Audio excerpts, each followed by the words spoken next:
बोल मेरे श्री गुरु महाराज की जय। बोलो सांचे दरबार की, बोलो श्री नगरी निवासी भगवान की, बोलो श्री परमस्याल जी महाराज की, बोलो श्री निजातम भगवान की, बोलो सच्ची सरकार की, बोलो श्री स्वामी जी महाराज की।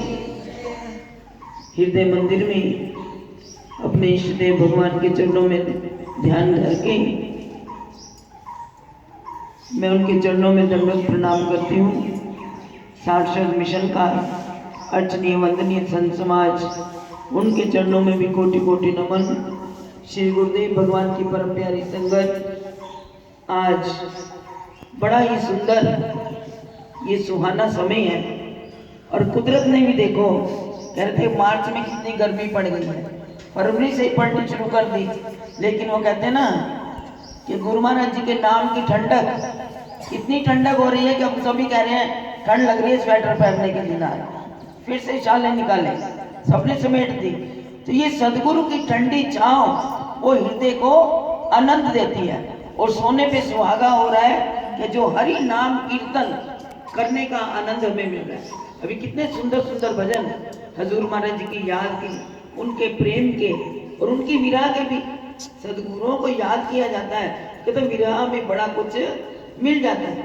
किसी ने कहा कि संसार भूल जाए तो उसको कहते हैं वैराग्य, कोई कहता है संसार से अलग हो जाओ तो कहते हैं वैराग्य।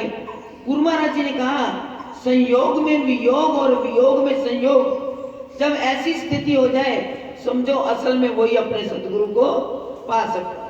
कि जब गुरुदेव पास हो तब भी उन्हें लगे कि मेरे पास है, जब दूर हो तब भी लगे मेरे पास है।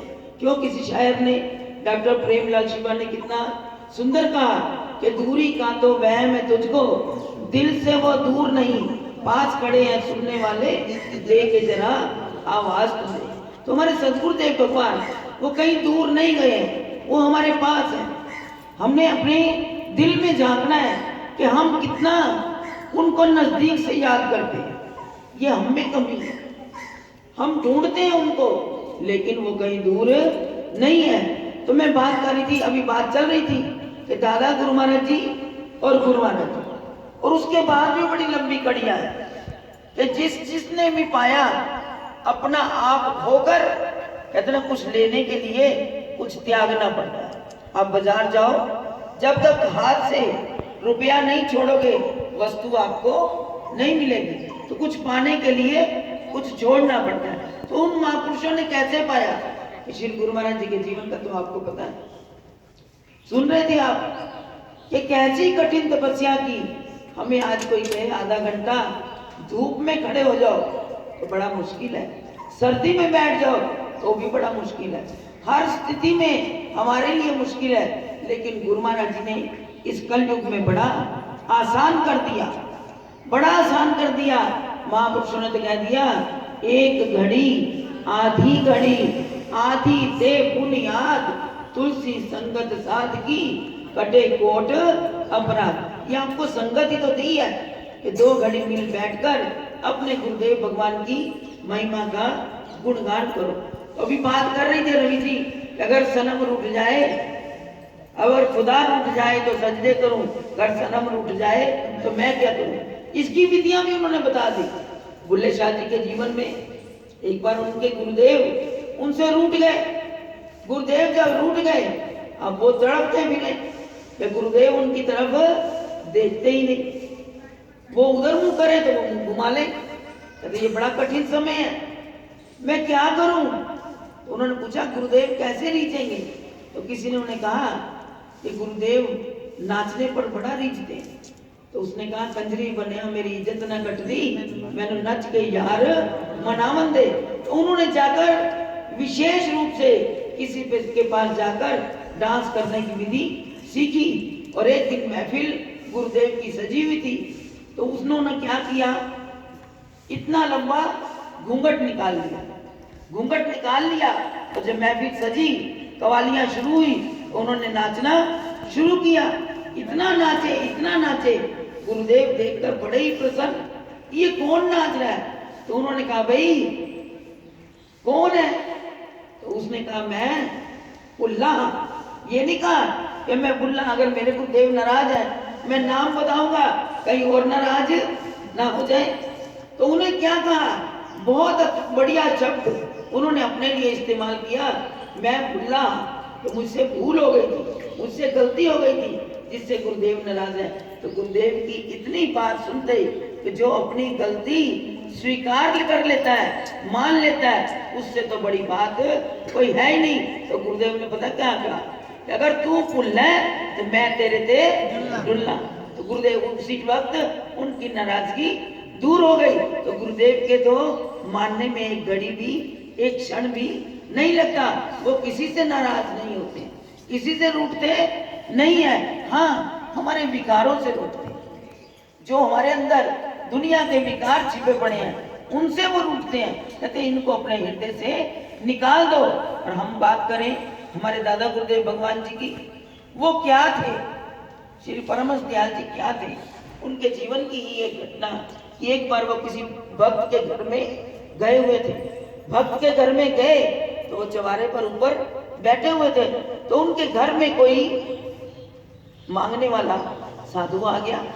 जो वो मांगने के लिए आया तो वो बच्चे ने देखा कि साधु द्वार पर कुछ लेने के लिए आया है, तो द्वार से कभी किसी को खाली नहीं भेजना चाहिए, जो बन पड़े यथा योग श्रद्धा अनुसार दे देना चाहिए।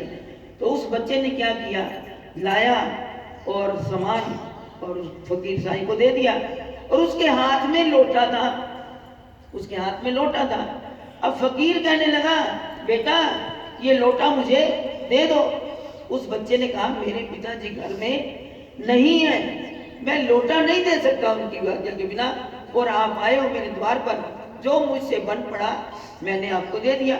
अब वो फकीर, कई कई संत ऐसे होते हैं उन्हें पता नहीं चलता कि हमने क्या कहना है, तो वो पीछे पड़ गए कि मुझे तो ये लोटा चाहिए। तो उसने कहा अभी मैं लोटा नहीं दे सकता, मैं नहीं दे सकता, तू अपने पिता की आज्ञा के बिना मैं घर का सामान उठा के नहीं दे सकता, जो मैंने देना था यथाशक्ति आपको दे दिया। अब वो फकीर, उसको आ गया गुस्सा, कहने लगा अगर मुझे नहीं देता तो मैं तुझे अभी भस्म कर दूंगा।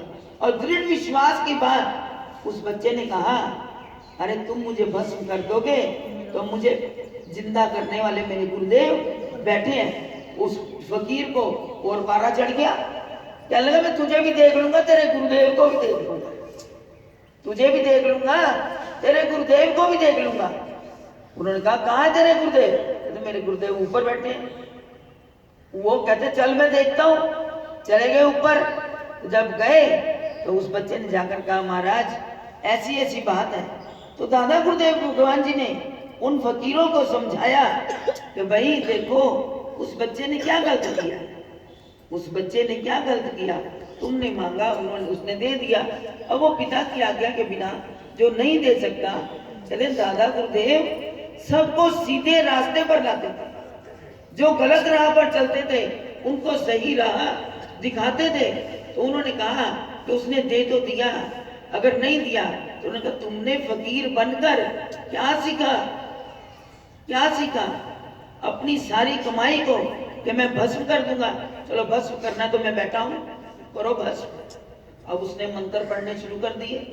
अब वो इतनी ऊंची हस्ती के मालिक, उसके फूफ फाके का क्या असर होना था। दादा गुरुदेव बड़े शान से अपना बैठे रहे। जब वो सारी शक्ति लगा बैठा, अब दादा गुरुदेव कहने लगे कर लिया अपना, कर लिया तुमने अपना। अब वो हार गया और गुरुमाई ने इतने में ही उसकी सारी शक्ति छीन ली, खींच ली कि जो वो कर रहा था। और उसके बाद क्या हुआ, अब दादा गुरुदेव ने कहा अब तुमने कर लिया, चलो देख लो अब। और दादा गुरुदेव बाबा जी ने ऐसे ही जरा सा हाथ ऊपर किया और वो साधु जो बनकर आया हुआ था जमीन से उछला और छत पर जा लगा। दादा ने एक बार, दो बार, जब 3 बार किया तो इसी तरह उछला, नीचे जमीन से छत पर लगा। तो उसी वक्त उनके चरणों में लौट गया कि गुरुदेव मैं तो समझता था कि पता नहीं कौन सी सिद्धि हासिल कर ली तो मैं 1 मिनट में ही भस्म कर सकता हूँ, लेकिन आपके आगे और दादा गुरुदेव भगवान जी को गुस्सा नहीं आया। उन्होंने कहा बेटा अपनी कमाई को इन बातों में कभी नष्ट मत करो, द्वार पर कहीं भी जाओ, जो कोई श्रद्धा से दे उसे स्वीकार कर लो, लेकिन साधु को तो मांगना उचित ही नहीं है। वो तो अपने आप ही प्रारब्ध जो है आप सबकी अपने आप यही देते हैं, तुम्हें चिंता करने की जरूरत नहीं है। मैं तो कहता हूँ तुम मेरे जिक्र में रहो और मैं तुम्हारी फिक्र में रहूं। तब वो किसी को भूखा सोने देते हैं, किसी को वो भूखा नहीं सोने देते। कहते हैं कि तू मेरे जिक्र में रहे, मैं तेरी फिक्र में रहूं। वो रात को किसी को भूखा नहीं सोने देते। तो इसलिए हमें अपने गुरुदेव भगवान पर इतना नाज है, इतना नाज है कि उनकी कृपा बरस रही है। और हम ये कहें, हमें जो अंदर कहते ना अस अभिमान जाए जनि बोरे, मैं सेवक रघुपति पति मोरे, हमें तो दिल में वैसे अभिमान मत करो। अभिमान करोगे तो हमारा पतन हो जाएगा।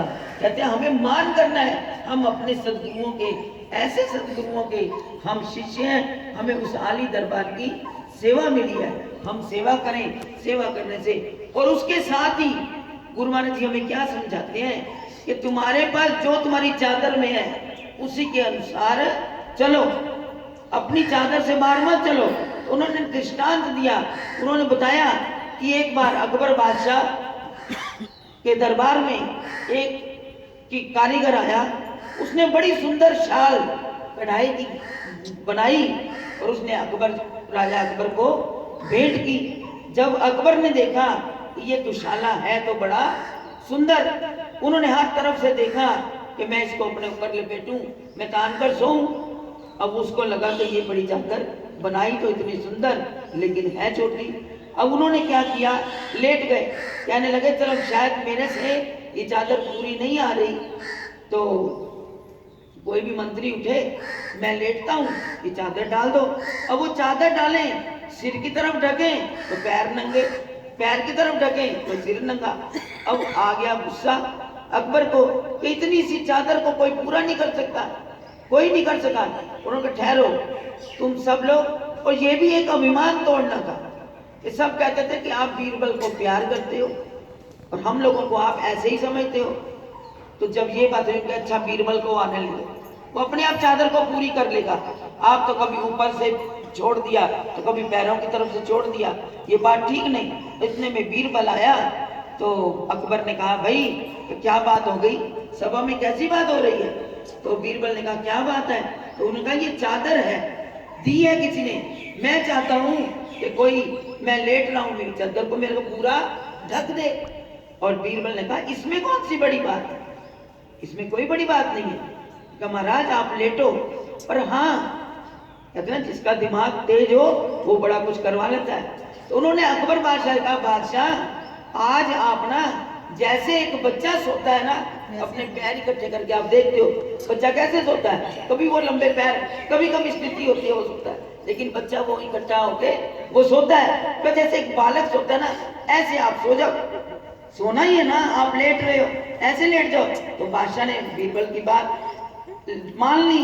और जब वो लेटे, थोड़े पांव इकट्ठे कर लिए, पांव इकट्ठे किए और उकड़ू बनकर वो लेट गए जैसे बच्चा सोता है। और बीरबल ने वो पूरी चादर डाल दी, चादर पूरी हो गई। तो महापुरुष समझाते हैं कि देते पांव पसारिए जेती लंबी सोर, जितनी तुम्हारी चादर है उतना करो श्रद्धा से, ये नहीं उधार लेकर दुनिया को देख करके वो ये कर रहा है या वो कर रहा है, उसकी ओर देखोगे तो क्या होगा, तुम्हारे मन में जो है वो इच्छाओं में भी पूर्ति नहीं होगी, तो तुम्हें बड़ा ही कष्ट होगा और कलेश होगा। तो हमने इन चीजों से दूर होना है। हम अपनी स्थिति के अनुसार, श्रद्धा के अनुसार गुरु दरबार की सेवा करेंगे तो इससे बढ़कर कोई बात नहीं। तो हमारे गुरुदेव भगवान तो कदम कदम पर हमें समझाते हैं, हमें निर्देश देते हैं कि गुरु भक्ति में आप जो है सेवा की होड़ कर लो, भजन की होड़ कर लो, उस चीज की ओर आगे बढ़ोगे तो तुम्हारे जीवन में सदा तरक्की होती चली जाएगी और तुम्हें सदगुरु की कृपा प्राप्त होगी। और आज देखो हम ये पावन दादा गुरुदेव भगवान जी का अवतरण दिवस मनाते हुए आज शायद चौथी प्रभात फेरी है, हैं। देखो दिन कितने नजदीक चलते जा रहे हैं। पांचवी है। भगवान हमारी झोलियां रहमतों से भर रहे हैं और अभी 2-3 दिन और बाकी है। तो हम जितना हो सके हम लाभ उठा लें। और आज देखो हम जिस परिवार में खड़े, आप सभी जानते हैं कि गुरु महाराज जी के प्यारे सेवक हैं, उन्हें सभी पूनम जी के नाम से जानते हैं, कृष्ण लाल मल्होत्रा। उनकी गुरु भक्ति भी कोई मिसाल नहीं। आज अगर प्रभात फेरी घर में होती तो उनके पांव टिकते नहीं थी। ये नहीं वो घर में सेवा करते थे, वो अनेकों के घरों में जाकर सेवा करते और उनकी सेवा भक्ति कहती थी। कोई मान नहीं था, कोई गुमान दिल में नहीं था। वो तो जहाँ देखते कोई इतना कागज का टुकड़ा भी गुरु दरबार में पड़ा है या किसी के घर में भी जाना तो उन्होंने कभी शर्म नहीं करनी। जूठे बर्तन, जूठी बोतलें, जूठे गिलास झट से उन्होंने उठाने शुरू कर देने। और कहीं पे जाकर अगर कहीं संत विश्राम कर रहे हैं, वो उठकर कहीं अगर बिस्तरे को तय करना है तो उन्होंने उसमें भी संकोच नहीं किया, झट उस बिस्तरे की तय बनाई, क्योंकि उन्होंने तो तन मन धन से। अब हमारे महात्मा जी बैठे हैं, जिस शब्दानंद जी सूत महात्मा जी, इनका पहले ये इस नाम से थे, ये उनके साथी थे। जितनी सेवा इकट्ठी, चाहे कोई बिल्डिंगें बनाने की थी गुरु दरबार की, चाहे गुरु दरबार की। और हमें तो ये पता था कि दरबार में जब रामनवमी के पंडाल सजाए जाते थे, ये एक से एक बढ़कर डिजाइन निकाल कर लाते थे और पूरे पंडाल को वैसा सजाते थे, ये गुरु दरबार को। और अब भी करते हैं, जीवन में अब भी करते हैं। कहते हैं गुरुदेव भाग्यशाली जीवों से ही अपने दर की सेवा लेते हैं। गुरुदेव दर की सेवा ऐसे नहीं मिलती।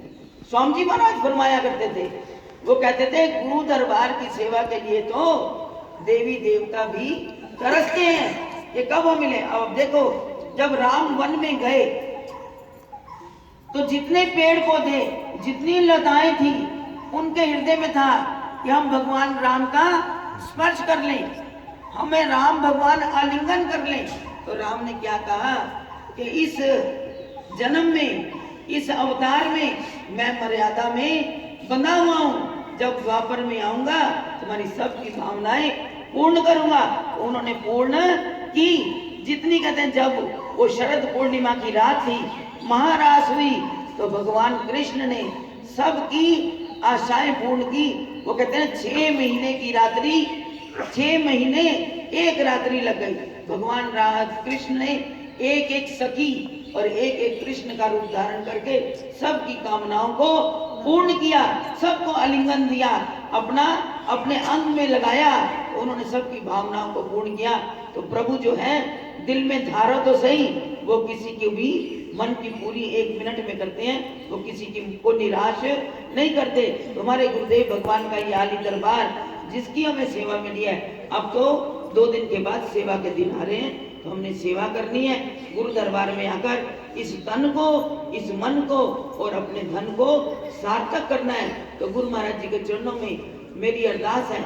और आगे भी देखो, उनका परिवार, हमारे महेंद्र भाई साहब जी हैं, आगे पुनीत जी हैं, उनके बच्चे हैं, बेटियां हैं, सभी बड़े प्यार से गुरु महाराज जी की चरण शरण में लगे हुए हैं। हमारी श्याम प्यारी आंटी का तो आपको पता है, भजन बोलने लगते हैं तो कहते हैं अब मुझे याद नहीं, अभी तो एक भजन में शांति हो गई है। अगर आप कहते हैं कि 4 भजन बोलने हैं, वक्त की कमी है, एक सांस में 4 भजन इकट्ठे बिना कापी के, हम तो कापी ढूंढते हैं, वो बिना कापी के भजन पे भजन, भजन पे भजन बोलते चले जाएंगे। महाराज जी कहते थे, हमें पता है ये श्याम प्यारी और रवि जी की माता जी राम प्यारी दोनों रात को बैठकर जब बर्तन मांजते थे ना, तो महाराज जी बड़े फक्र से, और ये भी पता क्या सबके दिल में होता था कि महाराज जी कमरे से बाहर ये रात को सेवा करते थे कि महाराज जी अभी निकलेंगे, महाराज जी बाथरूम जरूर जाएंगे, तो सामने बैठकर बर्तन मांज दी। और महाराज जी भी बड़ी शान से, कभी भी किसी सभा में जाना, अगर सत्संग जहाँ सेवा की बात होती, कहते हैं गुरु दरबार में वो हैं लोग जो इतनी इतनी हाथ में सोने की चूड़ियां पहने होते हैं, लेकिन गुरु दरबार में आकर बर्तन मांजते हैं, सेवा करते हैं, झाड़ू देते हैं। महाराज जी बड़ी शान से कहते थे, अपने भक्तों पर भी गुरुदेव को बड़ा नाज था कि मेरे भक्त ऐसे नहीं है। तो गुरु महाराज के बड़े प्यारे भक्त अब भी सेवा कर रहे हैं। कहते ना, महाराज जी कहते थे, जो मेरे भक्त हैं मैं उनकी हड्डियों से भी सेवा लूं, तो इनकी हड्डियों से भी वो सेवा ले रहे हैं। जैसे भी है, कहीं एक सत्संग में पहुंच जाते हैं, हम कहते हैं आंटी जरूर पहुंचना, और आंटी अगर पहुंच जाए हमें भजन बोलने का समय नहीं मिलता। इतनी गुरु महाराज जी की कृपा है और गुरु महाराज के चरणों में यही प्रार्थना है कि इन पर वो सतगुरुदेव भगवान की कृपा बनी रहे, इन बच्चों का प्यार गुरु महाराज के चरणों में दिन दुगना रात चौगुना बढ़े और ये बच्चे गुरुदर की सेवा करते रहे। हमें और कोई दर ना दिखाए, कोई दर ना दिखाए, अपने इस दर का वो हमें वो जो है अपना वो सेवादार बनाए रखें। यही गुरु महाराज के चरणों में अरदास है। तो आप सब संगत को दादा गुरुदेव भगवान जी के पावन अवतरण दिवस की लाख लाख बधाई और इस सारे परिवार को भी इस प्रभात फेरी की संगत को अपने घर में बुलाया, संगत के संत महापुरुषों के चरण डलवाए तो सभी संगत जहाँ उनके चरण पड़ जाते हैं तो सदगुरु की रहमतें तो अपने आप ही बरसने लग जाती हैं। तो गुरु माई की कृपा सब पर बनी रहे। तो इस परिवार को भी बहुत बहुत बधाई, आप सबको भी। तो बड़े प्यार से गुरु महाराज जी का जय घोष करें, बोलो जयकारा बोल श्री गुरु महाराज।